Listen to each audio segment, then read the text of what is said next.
Let's talk for and about the LGBT communities around the world. I'm Michael Ross, and this is Straight Friendly.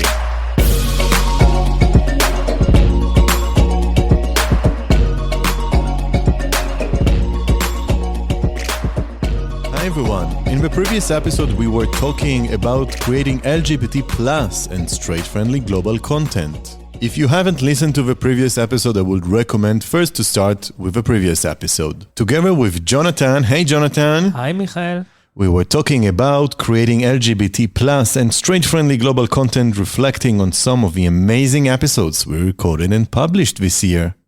Jonathan, how was it to change roles with me? I mean, not that kind of role changing. Well, that's a good one. But actually, you can say on both of them, it was really amazing. We were about to censor both of them. Beware. We're just working together, Jonathan. This is an educational podcast. Actually, it's a really good input for this upcoming episode that you're just listening to, because we're going to talk about how we met. And on Grindr. Yes. Oh. So wait to the end of this episode to actually listen to the whole story. And we're going to be talking a little bit about us meeting, us working together, and we continuing to talk about our amazing guests. And we were about to censor this part. Yes. Okay. All the recordings of the beginning takes so much work. And we decided to leave this part and all the jokes because I think it's also an important message, because we do have to talk about sexuality in a responsible way. And yeah, we can also laugh about those subjects. It's not that we are only that serious. You have no idea how many jokes we have behind the scenes. Wow. Also with our guests. So this is also what's fun about this episode. We can do whatever we want. So stay with us for the second part of this episode. Yes. Oh, wait, and I forgot to add also that we have some news. We opened a YouTube channel, so also follow us and subscribe to our YouTube channel where all the episodes are available as well. Just look for my name, Michael Ross, Straight Friendly Global. The production of this episode came to reality thanks to the support of the Friedrich Naumann Foundation for Freedom in Jerusalem. And also thanks to our team, our production assistant, Jonathan Elkhoury, Sharon Agri, and our sound editor, Zach Aviad.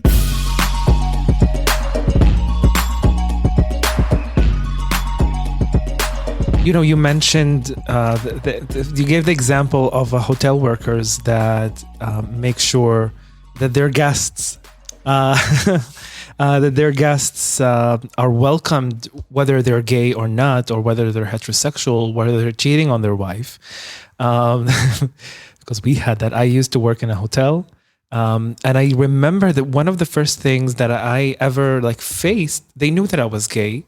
But I think that I was the first ever gay, out of the closet gay that worked there.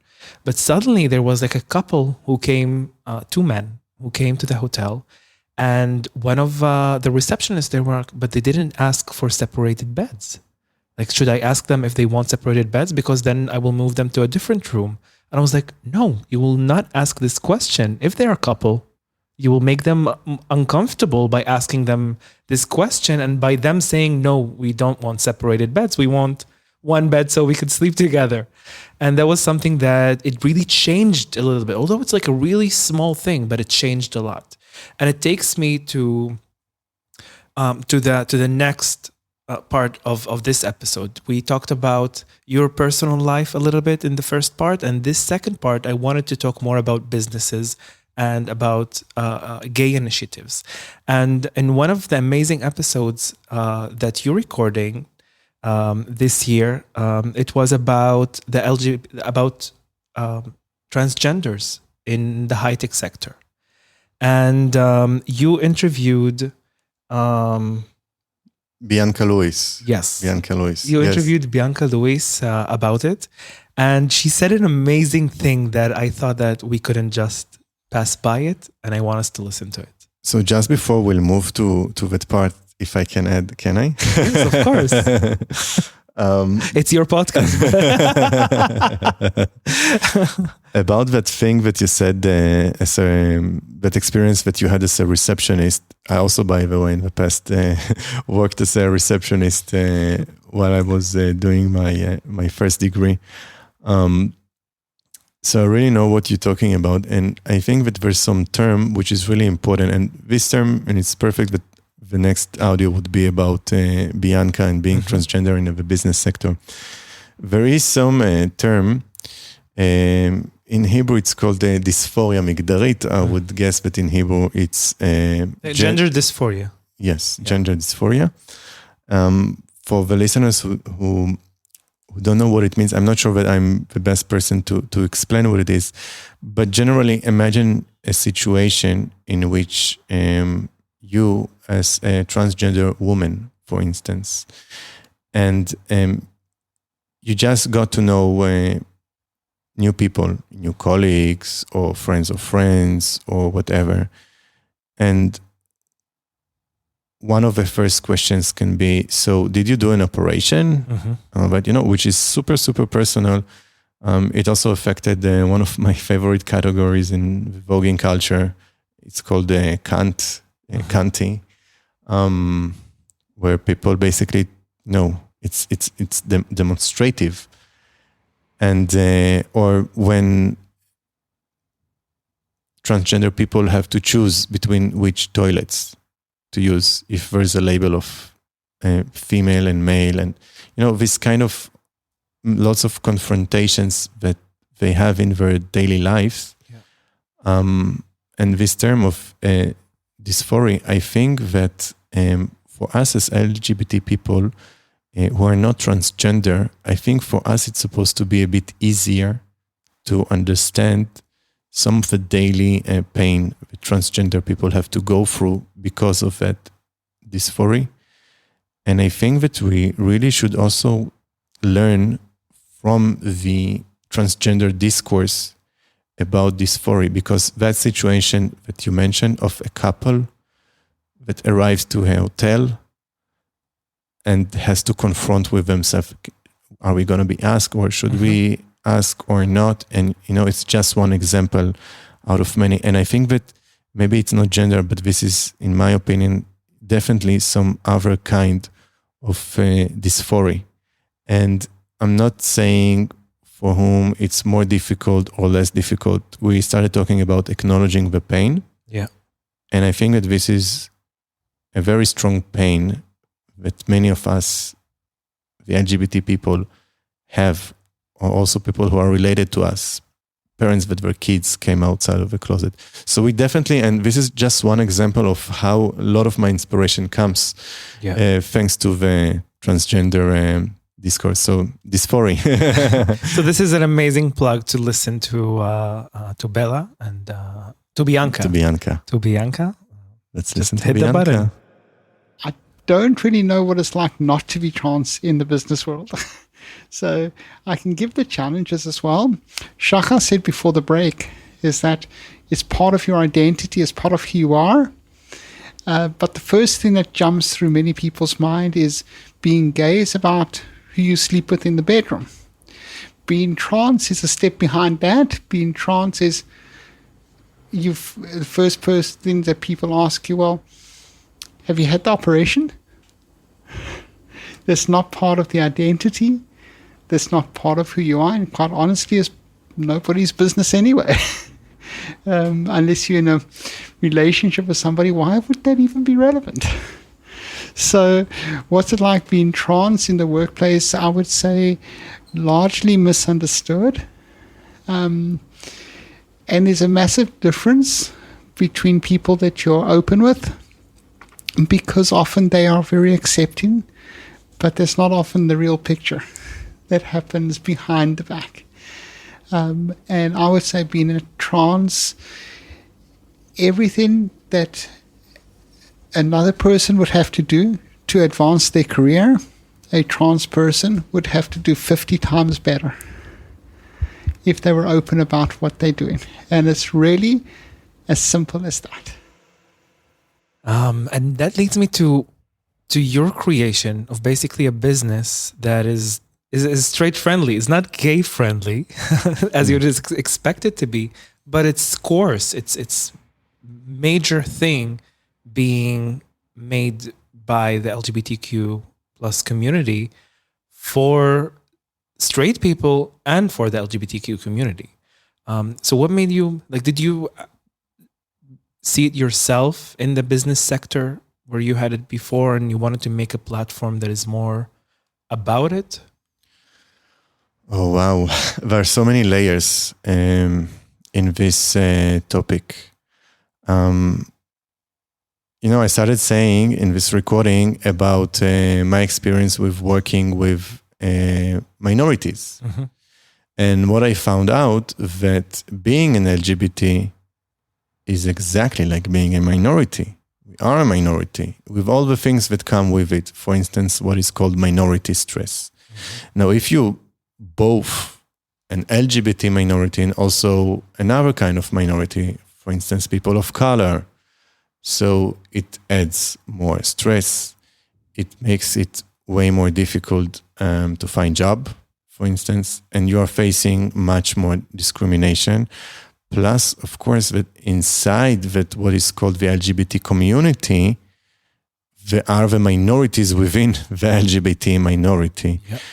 Being both LGBT and transgender is many times more difficult. Being both LGBT, transgender, women of color, and many other categories that can be make it more complicated. I really agree with what Bianca said, and this was my first ever episode, both in English and in Hebrew, to deal with the transgender community.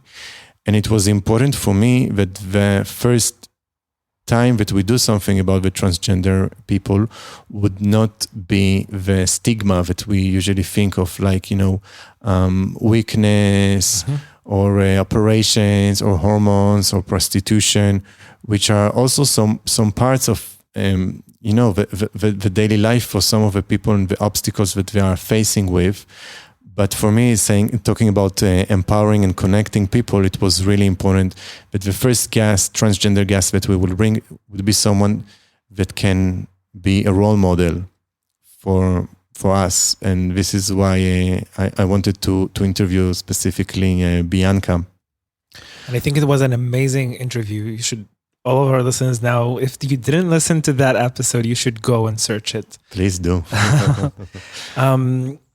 So it's not just eventually to create, to empower, and to connect, but it's also to reach people with this content. It's not just to create it, but the purpose of it eventually is to reach as much as wider audience as possible. Would you think that this is one of the major things that you put for yourself? I think it is super important that the content that we are making would be much more accessible and that we will get to more and more people. The book, for instance, also, which I'm working about, I really hope that it will be translated to as many languages as possible, because it's supposed to give basic tools and practices that can change people's life, to make them better. My perspective is that our life are very, very short, and with what is left, we should make the most of it and enjoy it. So definitely it should be spread. Definitely people should, I know so many people that came outside of the closet at the age of 40, and mm-hmm. many of them feel like they missed on everything. I don't know if everything, but I really want that I'm aiming to that people will be able to make their decisions and to have more self-acceptance, because it is what it is. Also, doing these podcasts and talking with people is for me also a kind of therapy. Yeah. I was discriminated so many times in my life, and there's one episode in Hebrew that somehow became quite popular, and people are writing me a lot about it, where I was talking there about the discrimination that I was facing with. And what is really annoying, that sometimes that if I told people that about discrimination that I passed, they would deny it. Even if I was telling to friends, they said, no, it's not true. Yeah, you interpreted it wrong. Yeah, exactly. But how can you know about the experience that I had? I even I was not born with the last name that most of the people know as Ross. I had a previous original last name, which is Rasovsky, Russian speaking. Now, I didn't feel I was born in Israel, not in Russia, as my parents were born there, and I don't really feel part of that culture, although it's my first language. But I feel much more, let's say, like my English and of course Hebrew are much better than my Russian. But definitely I was discriminated a lot, and once changing the last name, I could see huge difference. And also you don't look like any other Ashkenazi guy. I know.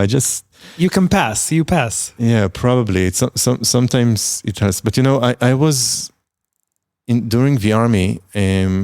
I don't know that I don't think that our English version listeners know about it, but during my mandatory service in the army, my commander, she outed me outside of the closet. I didn't choose to get outside of the closet in that time. I knew that I will do it one day, but back then it was not the right time. You weren't ready. You weren't ready for it. I was not ready for that at all. And with my family, I almost lost my job in the army because of it. She was trying to use that. Another interview that I had a few years ago for some tech company, and I know the people who were chosen who are not me.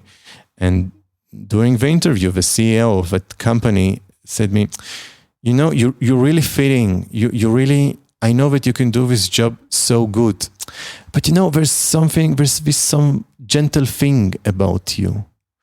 And you can say many things about me. I wish I was more gentle. I don't think I'm gentle, and also many of the people, but I told them about that.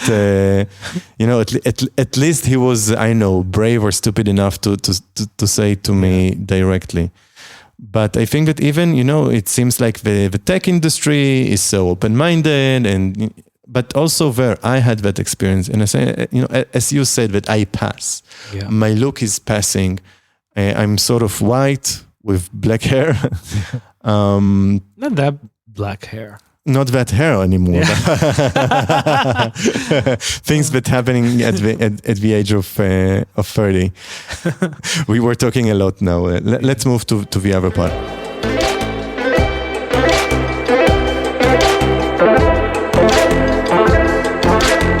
Basically, the other part is to conclude all of our conversation. And my last question was basically leading to that. The people that we want to reach eventually in this episode and other creations that we are doing, not only you, Michael, but a lot of content creators, and mainly about the LGBTQ community. And I took a part from the last episode that you interviewed Scott Gatz. And you talked there a lot about family, about LGBTQ families, about, creation and connecting people around the world. But I chose the part about how we reach the people that we don't actually have an access to because they don't have internet access, or they have a lot of restrictions because of their government. And Scott's answer basically really surprised me. Like, he didn't have a solution, but basically he said, if I'm gonna be able to reach anyone, I'm gonna just do it, because then it will affect other people, not just, and eventually it will lead us to the people that we can't reach, hopefully. So let's play that. We here in the United States forget that in many countries, internet access is a limited thing, or maybe it's perhaps only on a mobile device. We sit at our desktops using the internet that way. It's not a way that the majority of folks in India or China interact with the internet. So creating services, creating content with that in mind is incredibly important. And some countries have firewalls. China is particularly famous for limiting what content comes in, or censoring certain Google results.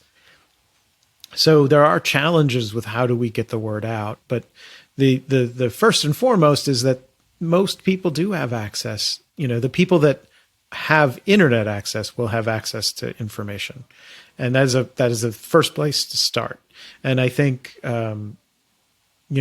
as was just mentioned, it may be the middle class in Brazil or the middle class in Israel or in India that is kind of driving the consumption of media. But that's the first place to start and to interact and to connect.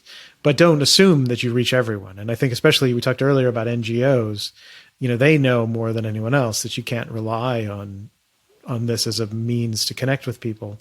But it's a start. It's a way to connect with people. It's a way to connect with people. Is it?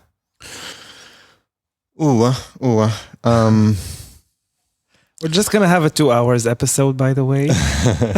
we should do more of this kind of episodes. I think it's a good idea. Look, generally, first of all, let's start. Scott, to be honest, is one of the most interesting guests I've ever had. I was using some of his products. He's the one who founded and created gaycities.com, and later when with his business they bought LGBTQ Nation and more brands into me that they acquired from Grindr. So they are reaching many people, and I have a lot of respect for Scott and what he's doing. Yet I would say that we all have tried not to be biased in some way. Mm-hmm. And we have to be very cautious with being by coincidence doing Orientalism. Mm-hmm. Like it's when we, the Israelis, with the rights that we have here, we can go and show other countries what they can do better, or, and so on and so on. So we have a Western point of view, or, like businesses and initiatives which are in the US. I'm not competing with the content that there is in the US. For me, many times, I have a membership. I'm paying for the New York Times. Because during my studies at the university, our lecturer, who I really appreciated, he said that if we really want to know about news and to have a worldwide, a global view, so we should read the New York Times. And I'm reading it from time to time, but almost always, if not always, the first articles are about the election in the US, about COVID in the US and all that. So there is no such a thing of being neutral. Maybe the academy is trying to do it more. But we really have to think what are the sources of information that we are using, and also be a bit skeptical about it. I think we can talk about what is happening in India and some other countries based on the views that we have. But it's really important for us to know that most of the things we don't know. And this whole thing about cultures, I always say that if I would be a drag queen, and I still never did any drag, but I have two names it's already. It's about time to start it. So you have name. It's like it's more than I have, and I did drag already. Yeah, you did? I did a few times. Oh, really? Yeah. I didn't know. Okay. You don't want to see pictures. I know what we're gonna do after recording this episode. Anyway, so the first name, not related, would be Augusta Victoria, about some innocent Christian nun arriving from Germany to Jerusalem and discovering that Jerusalem is behind the holiness of Jerusalem. There are some other kind of holinesses or, my or God. hoes. I can see the Pope making an announcement against it. So this is like something more funny, but and the other name, the another drag name would be mother of appropriation, like cultural appropriation. Yes. And the inspiration for that comes actually thanks to my lecture, and I gave my lecture also in Mexico. Mm-hmm. And Mother Has Arrived, a lot of it was created actually in Mexico while I was digital nomading there. Was traveling around the country with my laptop, meeting different LGBT activists and bars and businesses, mainly gay tourism there. And I had also a huge privilege to spend also almost a month with the House of Apocalyptic, a real house in Mexico that created their own balls and of voguing, and it was wow. And the discourse that I had there, it would never happen in my hometown, and also not in the US. And why is that? So first of all, in Mexico itself, there are at least 80 different ethnic groups. Mm-hmm. And the voguing there probably did not start like in the 60s in New York, but it probably in some way had a comeback, just like happened in other countries, thanks to RuPaul's Drag Race, which lots of it is based on the voguing culture. So what has happened is that an underground culture became mainstream. Mm-hmm. For instance, voguing in the clothes clubs of New York. Then in the 90s, thanks to the song of Madonna, Vogue, got to the mainstream. So many people know this song these days, but they have no idea that it's based on the voguing culture and its essence. Some of it, like, it makes no difference if you're black or white, if you're a boy or a girl. Some of the most amazing phrases I think that we have in pop music. Then RuPaul's Drag Race, I think around 2010 and so on, like around those years. And then later also with Pose on Netflix, like those things brought again voguing to the mainstream, also the global mainstream, and then it allowed in other countries to create their own interpretation and initiatives of creating balls and houses, mm-hmm. and competing in balls, doing voguing there. So is it cultural appropriation? Is the thing they're doing in Mexico and some other countries, is it natural or not? Or, like there are so many questions about it. I think that this word is so huge and complicated. And I think that there are more questions than answers, and which is perfect, because my aim is not to answer people's questions. My aim is to make people to ask themselves and their surroundings more and more questions. That's one of my main goals. And I think this is an amazing closure for our episode. Is there any other things that you want to say that you haven't? I think that you should split this episode, which is so long. I think so. I think we have already like an hour and 20 minutes. Yes. So good luck with. So we're going to split it to 2 episodes. So basically, whoever reaches this point, it's going to be already part 2. So, Jonathan, thank you so much for stealing my mic. Thank you for allowing me to have the liberty and basically occupy your podcast for 2 episodes. It's an open source, and I really enjoyed it. It was also reflective for me, And it's very easy for me to take things as granted because it's work in some point. So thank you also for reminding me what we're doing here.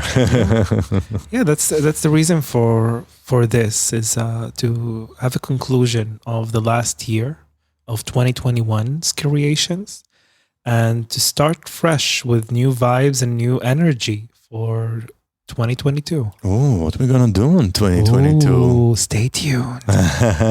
Don't forget to follow us on Facebook, Instagram, YouTube, everywhere. Twitter. Just look for Michael Ross, Straight Friendly Global.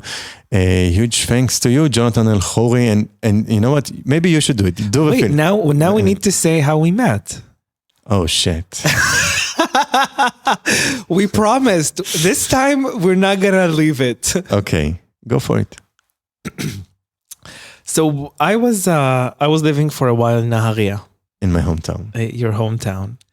And it was November and there was raining a lot. And I had a flooding in my home. I don't know why I'm telling this story this way, but I had a flooding at home and suddenly I opened Grindr and I received a message from Michael Ross like, hey. Hi, Ush. And this time the real profile. Yeah, with it wasn't a fake profile, it was like linked to his Instagram with everything on it, with the podcast and everything. And I do content. I have a lecture and everything about my personal story fleeing from Lebanon to Israel. And I thought that this could be an amazing opportunity not to meet for other purposes that Grindr is for, but to actually connect and do some episode together, or maybe talk about LGBTQ minorities in Israel or something like that. And we kind of said hi. I was like super not in like the mood to talk with anyone because I had the flooding at home, and suddenly like we disappeared for a year and we didn't talk for a year. And then you moved to Haifa, where I'm living today as well. And I think then you talk to me like, hey, what are you doing tomorrow? I'm like, I don't know. Like, so do you want to work with me? It was not exactly like that. I mean, yeah, this is how it started. And yeah, I think that many of us has allowed technology like Grindr to achieve our own and our social skills and behavior. It changed the way we are socializing. These days, I have some wonderful article about that. It's in the website and was also in the media. I use it like WhatsApp a lot of times. When I see friends of mine that are really like dear friends of mine, I just like I block them. I send them a message. I'm like, hey, how are you doing? It's been a long time since we last met. It's like another communicative. Yeah, I think it's really important. That this is my own perspective, but I think that like those technological tools can be very helpful for us to get to know more and more people who are like us. For me, it's too sad that like in some way sex became super cheap in some way and is being taken for granted. It's like sometimes it's faster and easier finding a hookup on Grindr rather than ordering a food delivery. Oh, yeah. And it's not just a joke. I mean, it's funny, but it's true. Especially here in Haifa and with the time of food deliveries. It could take up to an hour. It's more. 1 hour and a half. But yeah, I got to know some people thanks to Grindr. For me, like I first want to know the person and then we, like in reality, and then we can see where it leads. But I think that also another place where we got know is thanks to that group that I formed of LGBTQ lectures. Yes, exactly. Of lecturers there where we had different Zoom meetings, and I just once I realized that you're in the area of Haifa where I live. So yeah, I suggest you let's meet for a coffee. And apparently we have mutual friends. And then you started to work here. Everything is history. And, this is how also I found my cat. My cat. Really? Yes. You had a cat from Grindr? Yes. It's not that I saw. Oh my God. It's not that I saw a cat on Grindr. No, it didn't have a profile. Meow. Meow, your top or bottom. What do you like? Meow. I like to cuddle. And he does. Oh yeah, too much. So anyway, that's another example. So yeah, we got to know each other through Grindr. We didn't sleep with each other. I think that most of the people. Oh my God, two gay people that didn't sleep with each other. Most of the people I got to know from Grindr, we haven't slept together. The same here. And Augusto Victoria, no? I arrived to Israel for my missionary statement, and then I saw some LGBT people here. Now I thought that I would start to convert them, but then I was very curious, and I saw that they are very nice people there. So racist.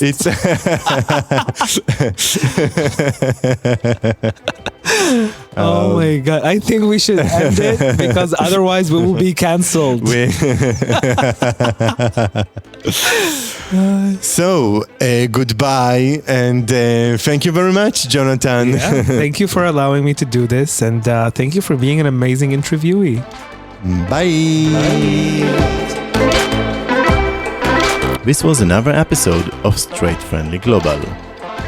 You can find more episodes and listen to our podcast on your favorite listening app, such as Spotify, Apple Podcasts, Amazon, Echo Podcasts, Alexa Media Player, Google Podcasts, and so on.